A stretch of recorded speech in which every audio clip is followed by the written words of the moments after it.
Bonjour à tous, on se retrouve aujourd'hui pour une vidéo dédiée aux correcteurs et aux anti-cernes. Je vais vous faire un petit comparatif de ce que j'ai moi en stock, vous comparez un petit peu les couvrances, les tenues, etc. Vous êtes assez nombreuses à rechercher le correcteur ou l'anti-cerne idéal. Alors niveau anti-cerne, c'est vrai que je vais pas être forcément la meilleure conseillère parce que j'ai pas des cernes qui sont très marquées ou qui sont très bleues. Je cherche jamais une grosse correction au niveau de la cerne parce que moi à la limite j'ai un petit point sombre qui se situe vraiment au coin interne, mais j'ai absolument pas la cerne qui est marquée. Donc c'est vrai que j'en utilise pour éclairer, illuminer cette zone et enlever ce petit point sombre que j'aurai à l'intérieur du coin interne, mais je n'ai pas besoin d'une grosse correction en termes de couvrance, de tenue, tout ça. Là c'est vrai que je ne vais pas être forcément la meilleure des conseillères. Alors j'ai pas mal de choses qui se présentent de différents formats. Donc j'ai 7 concealers dont je vais vous parler aujourd'hui. On va commencer par ceux qui se présentent en format un petit peu gloss comme ça, en format liquide. Alors on va commencer avec le Second Skin Concealer. Donc moi je l'ai en 2 couleurs celui-là parce que la première fois j'avais pris quelque chose qui était un petit peu trop orangé et qui correspondait pas trop bien à ce que je voulais. Donc je l'avais aussi commandé en sable. Donc ça c'est le sable, donc ça se présente sous un format comme ça, gloss, et c'est un concealer que j'utilise pas très souvent. Alors je trouve que la formule est assez légère et assez fine, mais quand on commence à le travailler, notamment dans le coin de l'œil, je trouve qu'on a très peu de couvrance et que ça a tendance à marquer un petit peu les zones de sécheresse. Donc c'est pas celui que je préfère. Il paraît pas mal comme ça sur le dos de la main, mais en réalité sur le contour de l'œil, je le trouve pas fantastique. En revanche, je le trouve pas mal si on veut. Moi en ce moment je porte plus de fond de teint, ça fait un moment que je porte plus de fond de teint. Je me contente de corriger avec un peu de correcteur, et pour ce faire, mon préféré c'est le Glove & Halo, et je vais y revenir tout à l'heure. J'aime bien appliquer un petit peu de correcteur là où j'en ai besoin, ou carrément un petit trait si j'ai les joues qui sont un petit peu rouges, etc. Et venir le flouter avec le Expert Face Brush par exemple de Cheryl Techniques. Pourquoi pas utiliser du fond de teint et pourquoi utiliser un correcteur? Souvent, et ce type de correcteur là sont plus fins qu'un fond de teint, moins couvrants, et ils vont juste unifier sans apporter vraiment de la matière. Je trouve que c'est plus adapté quand je veux quelque chose de plus léger et de moins parfait, comme je l'ai fait aujourd'hui d'ailleurs. Et par contre dans cette configuration là j'aime beaucoup ce correcteur parce qu'il a le côté fin et en même temps il sèche un petit peu mat comme ça.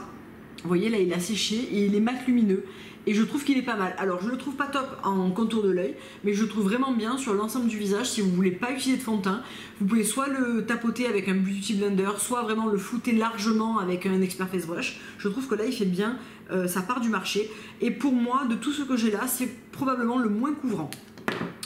Ensuite on va passer à celui de chez Sen Cosmetics. Alors là il est très foncé puisque c'est mon correcteur d'été quand je suis vraiment bronzée. J'ai plusieurs teintes de correcteur, n'est-ce pas? Donc il est très foncé, hein. C'est un correcteur que je me sers uniquement pour le visage et pas du tout pour le contour de l'œil. Donc bon là évidemment il est beaucoup trop foncé, mais c'est un correcteur qui est plus couvrant que celui de chez 100% Pur, qui a un côté plus poudré aussi, et qui est très bien quand je veux cacher mon petit vaisseau, celui qui est sur le nez, voilà, venir unifier une zone quand je suis bronzée, venir masquer une tache. Je trouve qu'il est très bien pour ça. J'ai pas la version plus claire pour l'été, pour l'hiver parce que j'en ai d'autres, mais je pourrais tout à fait avoir ce correcteur. Je trouve qu'il est bien. Il est un peu plus couvrant que celui-là, mais un peu moins couvrant et unifiant que le Glove & Halo, qui est vraiment celui que je préfère. Je vous ai fait une vidéo d'ailleurs où je l'utilise uniquement pour tout mon teint. C'est vraiment mon préféré. Je trouve qu'il a un côté ultra fin mais beaucoup plus pigmenté. Et alors est-ce que je vais arriver à vous montrer les différences de couvrance? Franchement c'est un peu compliqué.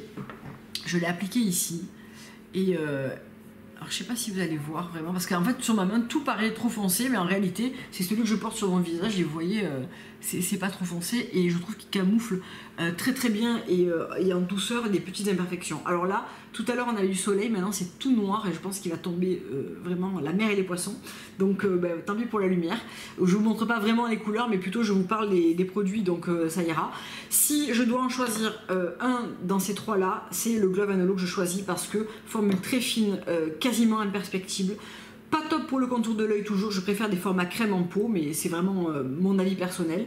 Je trouve que pour corriger le teint, celui-ci est vraiment top. Il a une excellente tenue, il est fin, il finit poudré, et il a vraiment un côté pigmenté bien plus important pour moi que le 100% pur ou que le 5 cosmétique, tout en restant très naturel. Donc celui-ci dans ce format là, c'est vraiment mon numéro 1 de tous les temps. Ensuite on va comparer deux qui sont assez comparables. C'est le Safo et le RMS Beauty, donc qui se présentent tous les deux dans des pots comme ça et que j'ai dans des couleurs qui sont très similaires et qui sont mes couleurs d'hiver. Aujourd'hui je porte sur mon contour de l'œil et notamment vraiment dans mon coin interne le Safo en teinte médium qui est le concealer. Donc celui-là, on peut faire, moi je trouve que c'est le plus multifonction, je peux faire autant mon teint avec que uniquement mon contour de l'œil, et il me semble que cet été je vous avais montré comment je faisais mon teint uniquement au correcteur.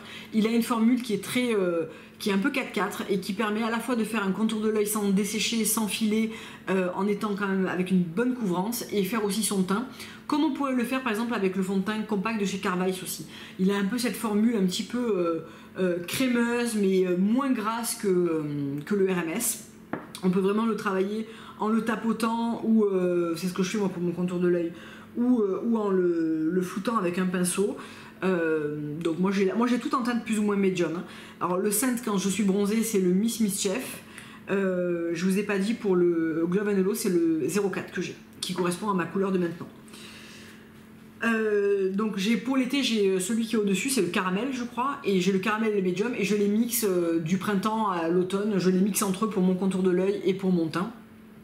Je les ai utilisés tout l'été dernier, vraiment je les ai beaucoup utilisés ces produits, d'ailleurs je vois le fond.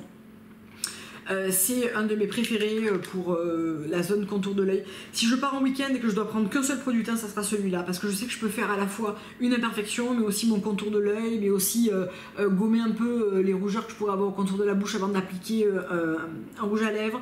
Il m'est arrivé de m'en servir avec une toute petite touche de base à paupières qui permet aussi d'unifier, voilà, si j'avais pas besoin de faire un grand maquillage, etc. Je trouve que c'est un produit qui est top pour ça. Le RMS, il a un côté plus gras, mais il a un côté que j'adore pour l'hiver parce qu'il est, il est très confortable en fait sur le contour de l'œil. Moi j'ai tendance à avoir le contour de l'œil qui est assez sec malgré un vrai baume contour de l'œil, etc. Et celui-là a un côté plus gras, mais aussi avec une moins bonne tenue que le Safo. Le Safo tient très bien par rapport à celui-là. Celui-là aura besoin d'être poudré. Moi je le poudre très légèrement parce que j'aime pas le côté correcteur plus poudre au niveau du contour de l'œil. Je trouve que ça marque très facilement les rides, les ridules de déshydratation, etc. Donc ça a tendance à se voir. Ce que je fais, c'est que je finis mon pinceau quand j'ai légèrement poudré ma zone T, je finis sur le contour de l'œil et je viens tapoter plusieurs fois parce que oui, il file un petit peu, mais pour l'hiver, il a un côté que j'aime beaucoup. On peut aussi l'utiliser sur le teint à condition d'avoir une peau normale à sèche, parce que je trouve que sur une peau mixte à grasse, il aura tendance à être un peu trop gras et à filer, mais c'est un produit que j'aime beaucoup malgré ses défauts en fait. Bizarrement, malgré ses défauts, c'est un produit que j'aime bien utiliser, que j'ai utilisé quasiment tout l'hiver. Là il fait meilleur, donc je rebascule sur le Safo parce que je trouve que mon contour de l'œil n'a pas besoin d'avoir autant de confort en ce moment, mais j'ai beaucoup jonglé avec ces deux là, et c'est vrai que le RMS, voilà, je répète, malgré les défauts, malgré le fait qu'il soit plus gras, qu'il file, etc. et qu'il n'ait pas une couvrance non plus de dingo, parce qu'on ne peut pas superposer les couches du fait de son côté gras. Je trouve que si on superpose, ça fait cakey et ça se voit, et c'est vraiment pas l'idéal, et ça va filer puissance 8000. Mais bien utilisé avec une main légère, pourquoi pas même avec le Beauty Blender à la fin, de bien venir le fixer avec un petit peu de poudre. Moi je trouve qu'il est quand même pas mal. Un autre produit qui est pas mal pour le contour de l'œil, mais qui est un petit peu clair pour moi, c'est le Conceal numéro 2 de chez Fit Glow.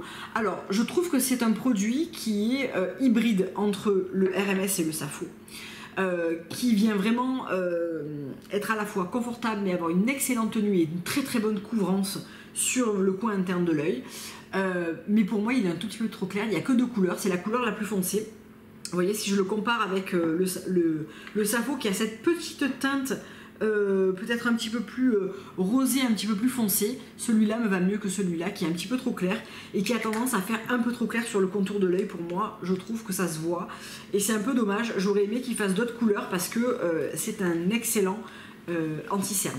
Alors ce qu'il m'arrive de faire quand vraiment j'ai le coin interne qui est assez foncé, et ça me le fait quand je suis fatiguée ou malade, je commence par ça, j'applique vraiment avec le doigt un bon tampon presque de matière. j'attends un peu qu'il sèche, je le tamponne un petit peu et ensuite je viens avec mon RMS et je fais le dessous et je joins les deux couleurs. Ça c'est vraiment quand vraiment j'ai besoin d'une correction, mais pour moi il est un peu trop clair et c'est dommage parce que je trouve que c'est un super produit qui mériterait d'être décliné, je pense même aux peaux plus mates, aux peaux plus olives, etc. Franchement couleur 1 et 2 c'est vraiment très clair ou vraiment un peu moins clair, mais ça reste pas du tout pour du médium par exemple. Je trouve que c'est trop clair quoi. Donc je trouve que c'est dommage de faire que 2 couleurs sur un produit comme ça parce que c'est un produit qui est excellent et qui mériterait d'être décliné largement. On va terminer avec un produit qui est le plus couvrant de tout ce que je vous ai présenté là. C'est le Duet Perfecting Concealer de chez Hint.